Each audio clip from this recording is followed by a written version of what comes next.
Hello दोस्तों, मेरे channel it's me प्रीछा पे आप लोगों का स्वागत है। आज मैं बात करने वाला हूँ महाभारत के बारे में। हमने बहुत सारे अपने सीनियर्स एंड बुज़ुर्गों से बोलते हुए सुना है कि महाभारत नहीं देखना चाहिए, ना ही पढ़ना चाहिए, क्योंकि उससे घर में अशांति फैलती है। लेकिन मेरा मत बिल्कुल ही अपोजिट है इसका। मैंने महाभारत देखी भी है बहुत बार और पढ़ा भी है। तो आप मुझे नेक्स्ट 3 मिनट दीजिए और 3 मिनट में मैं आपको समझाने की कोशिश करता हूँ कि ये युद्ध की नहीं, शांति की कहानी है। इससे घर में शांति, सुकून आता है, प्रेम बढ़ता है महाभारत देखने से। बस उसका समझने का तरीका थोड़ा बदलना पड़ेगा, नज़रिया आपका बदलना पड़ेगा कि हाँ, इसको किस दृष्टिकोण से देखा जा सकता है। जैसे कि आप लोगों को पता है कि महाभारत कौरव और पांडवों के बीच में युद्ध लड़ा गया था। अब आप देखिए, कौरवों के साथ विशाल सेना थी। भीष्म पितामह जैसे इच्छा मृत्यु वाले लोग थे, गुरु द्रोणाचार्य स्वयं थे, अश्वत्थामा जिनको मृत्यु लिखी ही नहीं थी, जो अजर और अमर थे, कर्ण को ले लीजिए जिनके पास सुरक्षा कवच थी। और यहीं दूसरी तरफ अगर हम पांडवों में देखते हैं, एक अर्जुन थे, भीम थे, जो बलशाली बहुत थे, ना ही इनके पास कवच और कुंडल था क्या? एक चीज़, भगवान कृष्ण जैसे सलाहकार थे। अब यहाँ बात ये आती है दोस्तों कि आपके पास कितना भी ताकत हो, कितनी भी शक्ति हो, पैसा हो, सब कुछ हो, अगर आपका सलाहकार सही नहीं है तो आप बर्बाद हो जाओगे।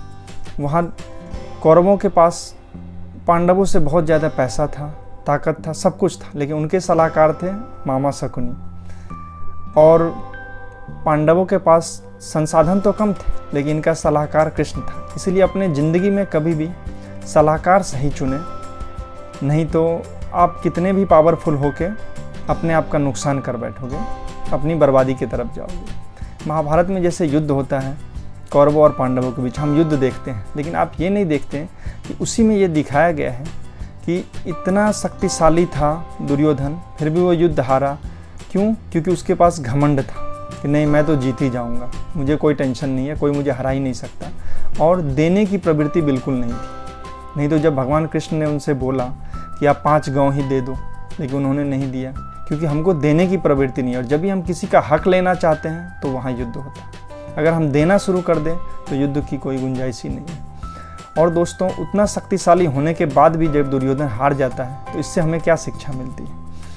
पहली बात तो हम सलाहकार सही चुने। दूसरी बात, हम कभी घमंड में ना आए कि मेरे पास बहुत शक्ति है, बहुत पावर है, बहुत पैसा है, तो सामने वाला मेरा कुछ कर ही नहीं सकता। अगर आपका नीयत सही नहीं है तो आपको नुकसान होना तय है और उससे आपको कोई नहीं बचा सकता है। दोस्तों, जब लोग महाभारत देखते हैं, अंत में हमको क्या शिक्षा मिलती है कि युद्ध तो खत्म हुआ, देखने के लिए पांडव जीत गए, कौरव हार गए।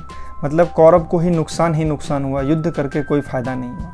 और पांडव जीत करके भी दुखी हैं, उनको भी सिर्फ नुकसान हुआ है। ऐसा युद्ध करके क्या फ़ायदा, जो जीतने के बाद भी हम दुखी हैं? तो इससे अच्छा तो युद्ध नहीं करना है। यही शिक्षा तो देती है हमें महाभारत कि देखो, एक तरफ एक शक्तिशाली होते हुए भी हार गया, एक जो थोड़ा कम शक्तिशाली था वो जीत गया, लेकिन जीतने के बाद भी वो दुखी है। दोस्तों, आइए जानते हैं कि जीतने के बाद भी वो लोग क्यों दुखी थे। पांडव जब जीत गए और युधिष्ठिर का राजाभिषेक किया गया तो उन्होंने क्या कहा? उन्होंने कहा कि मैं किसी राज्य का राजा नहीं बना, मैं तो बस हजारों करोड़ों लाशों का उत्तराधिकारी बना। दोस्तों, कुरुक्षेत्र में जो मिट्टी थी वो लाल हो गई थी खून से।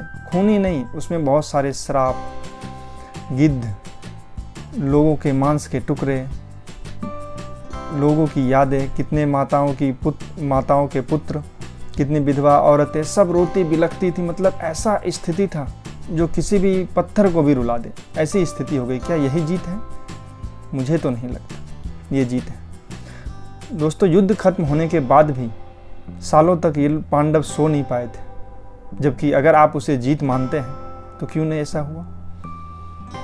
भीम दुखी थे कि मैंने अपने सैकड़ों भाइयों को अपने हाथों से मार डाला। अभिमन्यु की मृत्यु अभी तक अर्जुन के नज़रों से ओझल नहीं हो रही थी कि उतना प्यारा पुत्र था। तो हमने पाया क्या? हमने तो सिर्फ खोया है। सारे पांडव सोच रहे थे युद्ध करके क्या हुआ, हमने सिर्फ खोया है।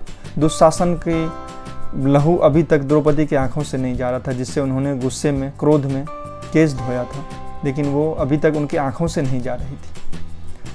ऐसा है कि सारे पांडव, द्रौपदी, सब लोग दुखी थे। भगवान स्वयं श्री कृष्ण को स्वयं क्या मिला? माता गांधारी से श्राप मिला।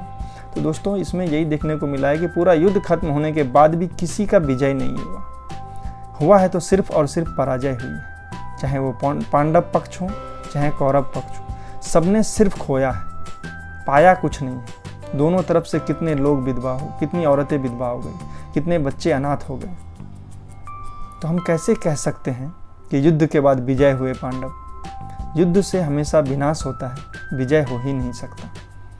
इसीलिए इससे हमें यही शिक्षा मिलती है। अगर हम पूरा महाभारत देखते हैं दोस्तों तो यही शिक्षा मिलती है कि नहीं, सबसे अच्छा सबसे प्यारा तो शांति है। जहाँ तक पॉसिबल हो युद्ध नहीं करना चाहिए, क्योंकि बाद में सबको रोना ही है और सबको खोना ही है, तो फिर ऐसा युद्ध क्यों करने का।